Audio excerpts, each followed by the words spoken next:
Hi everyone, for tonight's Nightcap and review, I'm having an adult beverage and I'll be reviewing Axis of Fate by Georgia C Leigh. This is book 4 in the Shadow and Light series. I did receive it as an ARC, but of course I'm going to give my honest opinion.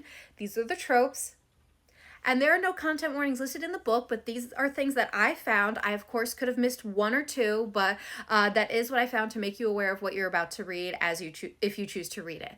Now, my rating for this book is a 4.5. Also, as I said, this is book 4 in the series. You do have to read each book in order. Now, yes, book 4 is actually a prologue to the series, but the reason it's set in the middle of the series makes sense based on how the book 3 ended.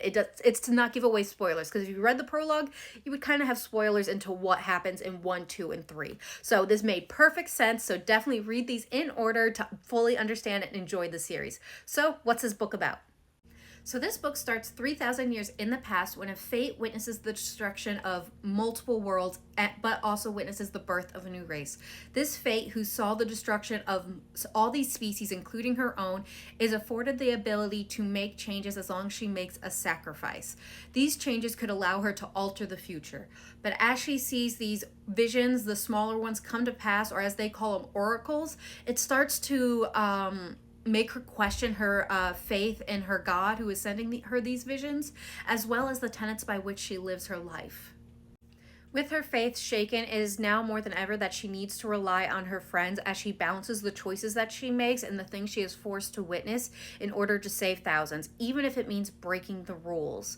At the center of Marina the Fate's visions are two individuals, Gabriel and Pilar, who are warriors and who she gives a great gift to, and that ends up turning the tide and saving thousands. But it also sets off a chain of events that could harm not just their family, but the future for thousands of individuals and worlds across the realm. So the question is, can the changes be made to save everyone, or are they just doomed for their destruction? So what are my thoughts on this book? Again, I'm giving it a 4.5. I really did enjoy it. Now, I know I said this is a book that should be read in order, but with this being the prologue, some people might think, oh, I should read this first. No. Book 3 ends with a big bang and big surprise with a mysterious, dangerous individual being introduced. And this book delves into the past that sets up all the different races you're going to come across in the series, but also that includes his story. If you get his story ahead of time, then you're not going to enjoy books 1 through 3, especially 3, as much, because you will have already gotten the big bang surprise that I got at the end of book 3. So definitely read this book or this series in order, with this being the 4th, even though it is a prologue.